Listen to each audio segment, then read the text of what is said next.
Ladies and gentlemen, buckle up because what just happened in Berkeley is not one of those stories that quietly fades away. No, this one detonated, okay? And after weeks of spin, gaslighting, and mostly peaceful fairy tales, the truth finally caught up. And today, under President Donald J. Trump, the fallout has officially begun. For decades, Berkeley was glorified as the birthplace of free speech. But tonight, I'm going to show you guys exactly how that birthplace collapsed in a crime scene, how university leaders tried to bury the federal level violations under a nothing to see here rug, and how the DOJ just kicked the door in and exposed a censorship operation they never thought would see the light of day. Because here's the part that Berkeley didn't want you to see. The punches, the barricades, the masked agitators stalking students, the racial harassment caught on 4K. Guys, this chaos that they tried to pass off as just a lively scene, and of course the assault video that they fought to keep off of national airwaves, the one that turned a campus protest into a federal investigation. Yeah, guys, and it gets even worse than that.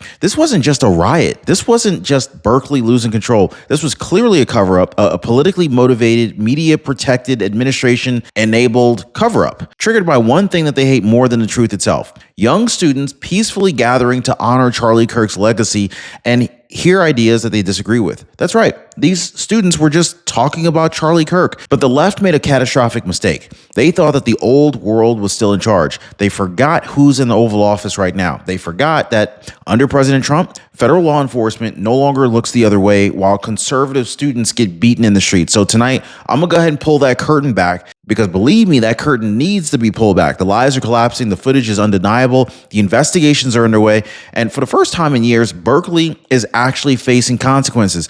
This is the moment they lost control. This is the moment that the cover-up shattered. And this is the moment that, yes, that they finally started going down for it. Now roll with me, guys, because once you hear the full truth, you're going to understand exactly why Berkeley is panicking, why the DOJ showed up, and why this scandal is about to blow up way far beyond California. Hit the like button and subscribe. All right, so what happened at UC Berkeley wasn't just some heated disagreement that got a little out of hand. Nah, it was a full-blown meltdown. I'm talking about the kind that exposes a system that has been rotting for years. Fistfights erupting before the event even began. Masked agitators swarming the entrances like they were defending a war bunker, barricades collapsing because the mob just couldn't wait to silence the kids trying to attend a memorial for Charlie Kirk. So Berkeley's leadership thought that they could bury the chaos under the same tired campus tension label. But this wasn't tension. This was the moment the birthplace of free speech officially became the headquarters of censorship, and it backfired spectacularly. This was the exact moment that Berkeley started going down for it. And right on cue, the media sprinted to their keyboards to protect Berkeley from the consequences.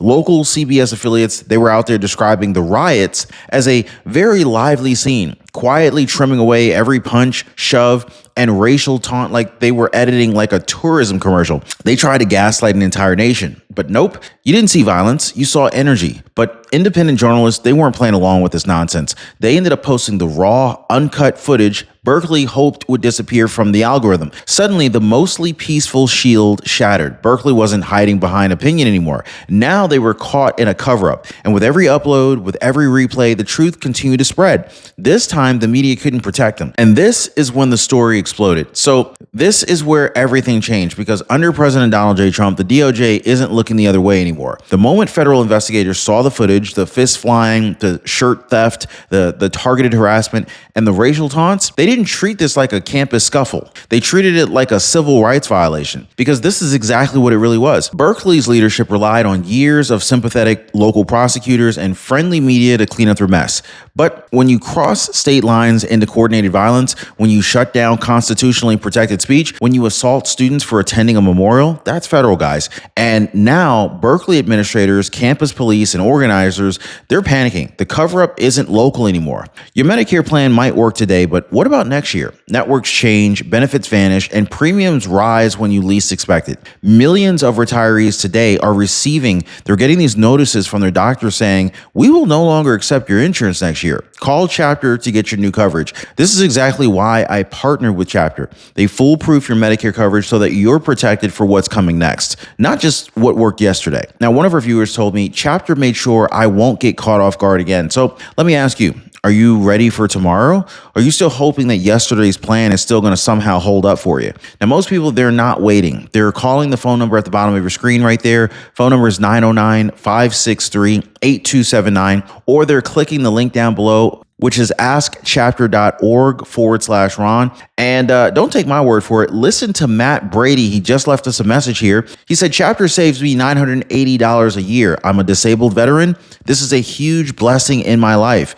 Hey, I'm just so happy to hear for you, Matt. So what makes this moment so devastating for Berkeley is the hypocrisy finally laid bare for the entire country to see. I mean, the same activists who scream about tolerance, they're out there throwing the punches. The same administrators who lecture students about diversity, they're silent as conservative kids were chased across campus. Corporate outlets rushed to defend left-wing protesters but attacked TPUSA students who were simply standing in line. And the signs, oh my God, the signs, they look like an AI model smashed together every activism buzzword imaginable. BLM fists next to Palestine flags, next to pride flags, next to feminism logos, plus EBT randomly slapped in the middle. Yeah, it was activism by emotional impulse, not by logic. And masks, outdoor in 2025. Yeah, go figure. Why do you need masks in 2025? Can anybody let me know about that one? The contradiction was undeniable, and it was at the same time very catastrophic.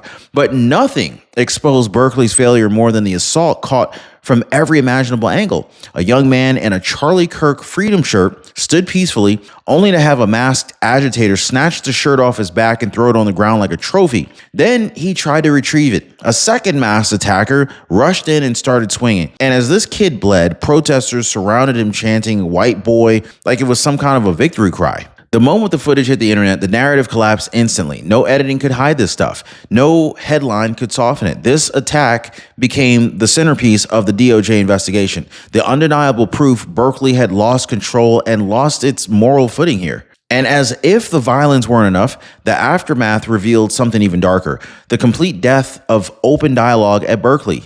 TPUSA attendees who simply wanted to hear Rob Snyder speak about free expression, they had to be protected by police barricades as if they were entering a war zone. Now imagine that. Students in America in 2025 needing law enforcement just to listen to a speaker. I mean, this wasn't Berkeley of 1964, the birthplace of the free speech movement. This was Berkeley of 2025, a place where free speech requires riot shields. The left wasn't trying to debate ideas. They were trying to crush them. The difference couldn't be more stark, and the contrast couldn't be more damning for the university. So what makes this entire meltdown even more embarrassing for Berkeley is who they're trying to silence. Rob Snyder, a comedian and actor, a guy whose entire message that night was about truth, vulnerability, and the importance of challenging your own beliefs.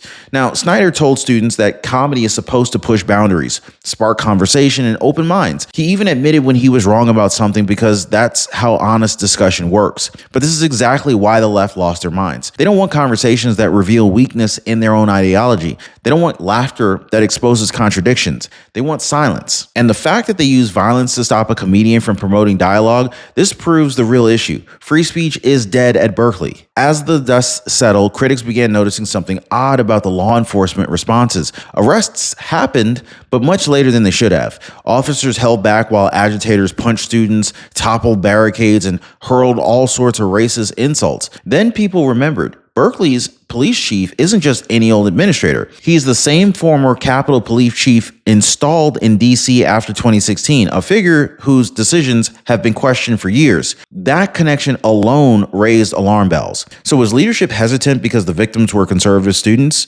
Were orders influenced by ideology instead of safety? Whatever the reason is, the DOJ is no longer leaving those questions unanswered. Under President Donald Trump, federal oversight is already dissecting every decision Berkeley officials made that night. Now, if you want to know how far Berkeley spiraled, look no further than Reddit, one of the most reliably left-wing platforms on the freaking planet. So when our Berkeley users who normally cheer on every protest started begging activists to stop destroying the campus, that was the moment that you already knew that the situation had jumped the tracks. Thread after thread saying the exact same thing. Ignore TPUSA. We don't like them, but don't wreck our school. So when Reddit becomes the voice of reason, you already know you're in uncharted territory. Even the ultra progressive commenters, they were stunned by the violence, the property damage, and the unhinged theatrics. This wasn't resistance anymore. This was embarrassing. And the fact that even Reddit turned on the protesters, this signals something huge.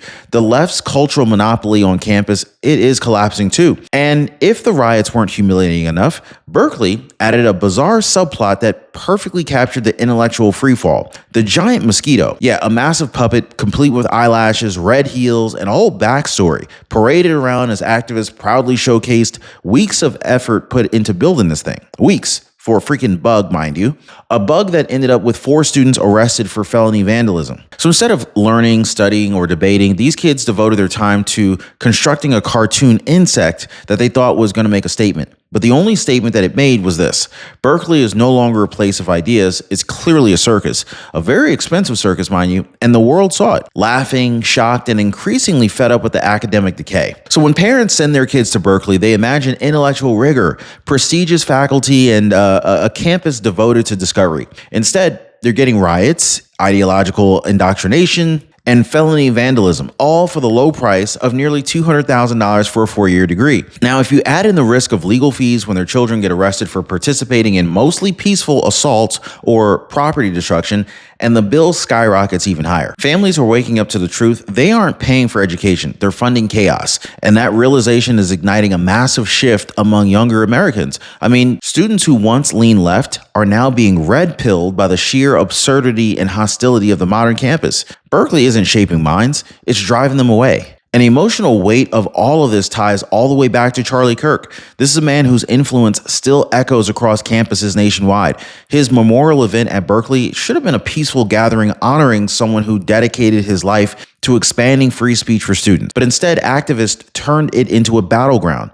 That ugliness just completely amplified the trending national articles, sparked something very powerful, a reassessment of what's really happening on America's campuses. People who never follow politics are suddenly asking why a memorial for someone like Charlie Kirk triggered violent mobs. His legacy is now fueling a renewed energy behind TPUSA, empowering students who refuse to be intimidated. And a tragic twist, the left's outrage only made his message louder and impossible to ignore. Now, what's happening right now at Berkeley could only be happening in Trump's America, and this is why the university is scrambling. You see, guys, under Biden, under Newsom, under Harris, violent campus crackdowns on conservatives, they were just brushed aside as, expressions of frustration.